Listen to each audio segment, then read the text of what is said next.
But yeah, let's get this in, let's take it on the road. So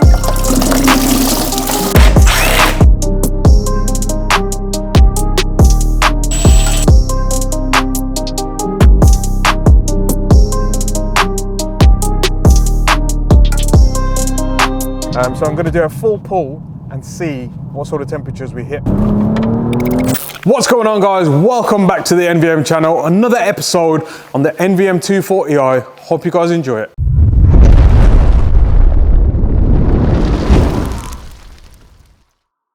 So the NVM240i has gone on a crazy journey already with lightweight forged aluminium wheels,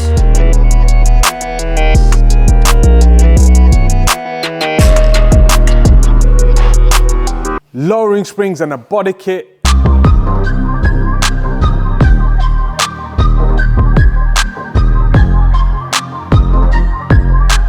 a Scorpion exhaust system and development work on our NVM shielded downpipe,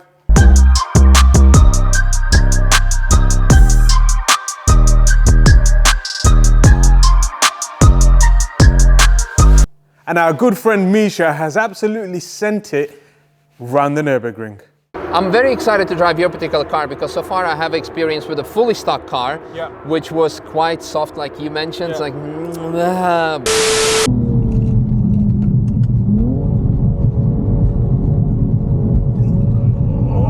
that was a carousel.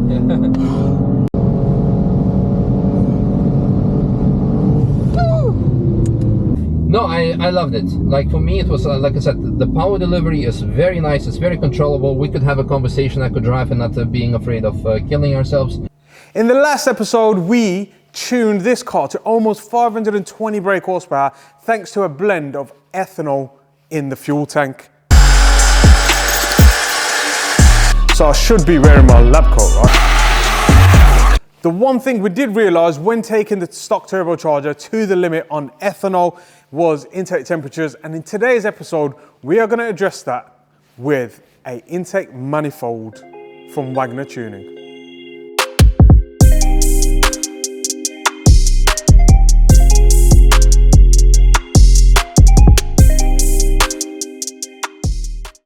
So the Wagner Intex manifold is a cast aluminium manifold with an upgraded intercooler core. These B58s obviously are charge cooled, so they run a coolant system with a heat exchange at the front that directs cold air into the intake path. Now, upgrading the intake manifold allows us two things: A, lower intake temperatures, and B, allows us to run port injection or port meth without drilling the stock plastic manifold. Now, the stock intake manifold is made from plastic. It has a core that is very slim in nature, so back-to-back runs on the dyno or doing draggies and quarter miles, it does start to heat soak. And that is a problem, especially if we are going for even more power. Now, when I say even more power, I mean in the realms of 1,000 brake horsepower. That plastic manifold will probably melt or crack. So let's take it for a drive, let's log those intake temperatures at normal driving cruising speeds and then see the difference once we've fitted the Wagner manifold with no calibration changes. So with the car now up to temperature, we are actually going to take a set route that we can compare to once the new intake manifold is on. At the moment, sitting around in traffic cruising, I'm at 42 degrees intake temperatures. So I'm going to do a full pull and see what sort of temperatures we hit.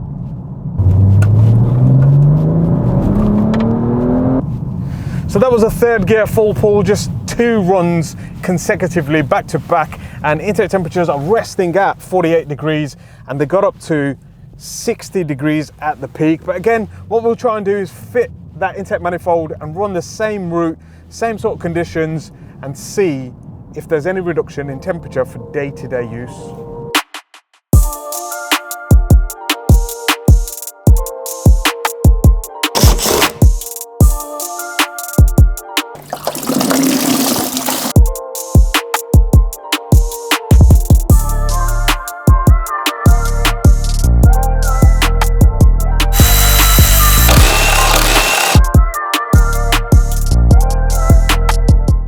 So there we have it, the stock intake manifold is now off the car. You can see it's full plastic in construction and it's plastic welded at the seam, which is where these fail, especially when going above 2 bar of boost.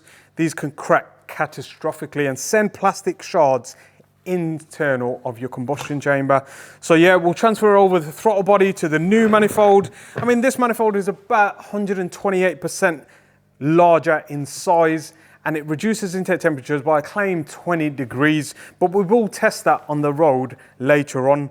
But yeah, let's get this in, let's get the coolant bled and take it on the road.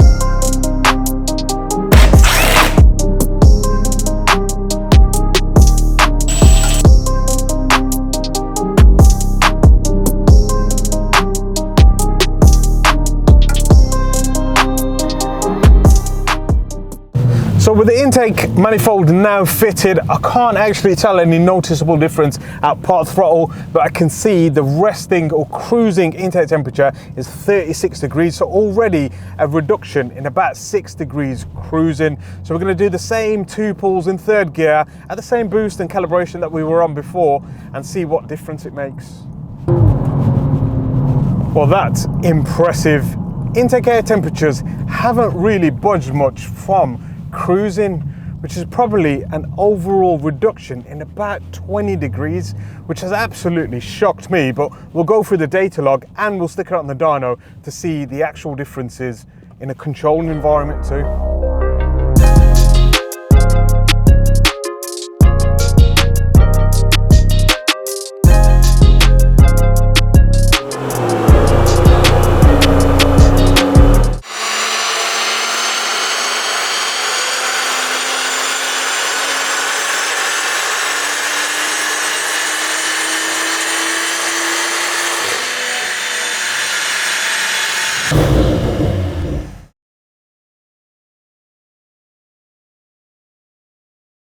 Now that's really impressive. 527 brake horsepower, 837 newton meters of torque. I'll overlay the graph over the stock manifold E50 run and show you guys the delta gain. I'm actually quite surprised there hasn't been much independent testing on all the range of B58 intake manifolds, specifically the Wagner tuning one. It has made 12 to 15 brake horsepower at the peak and 10 to 15 newton meters of torque throughout the rev range, which is very impressive for just an intake manifold upgrade. Majority of guys out there are upgrading the heat exchanger as well, but on the G series platform, because of the active shutter design, you can get inconsistent results. So that's really good to see. So let's go have a look at the data log. So in data logging terms, you can see clearly here that this white line is the intake air temperature on the stock manifold with this calibration. And as you can see, as soon as it gets to about 45 degrees, which is about 5,000 RPM, it starts to pull timing dramatically, and we end up at the end of the rev range at 61 degrees temps. That's absolutely crazy. Now with the Wagner manifold, we start the run at the same intake air temperature and then it only rises to 37 degrees. So we get half a degree of timing pull, which is super impressive for such a simple modification. So I'm actually quite impressed with the results of this intake manifold, and it gives me the confidence to further develop on hybrid turbos, a big single turbo, and also we've just got a delivery, so do you want to stick in some B-roll, mate?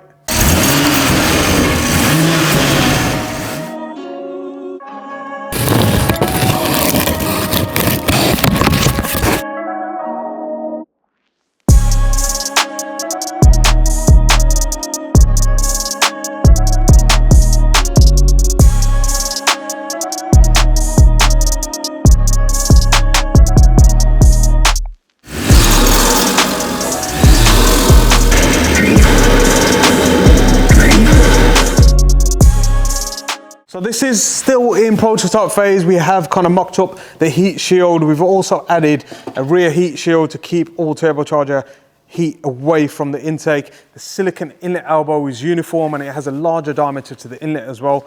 So yeah, make sure you guys keep an eye on our Instagram, all our social media for updates on this kit. So I hope everyone enjoyed today's episode on the NVM240i. If you did like this video, make sure you smash that thumbs up button. And if you aren't subscribed, hit that subscribe button below. And I'll catch you guys in the next one.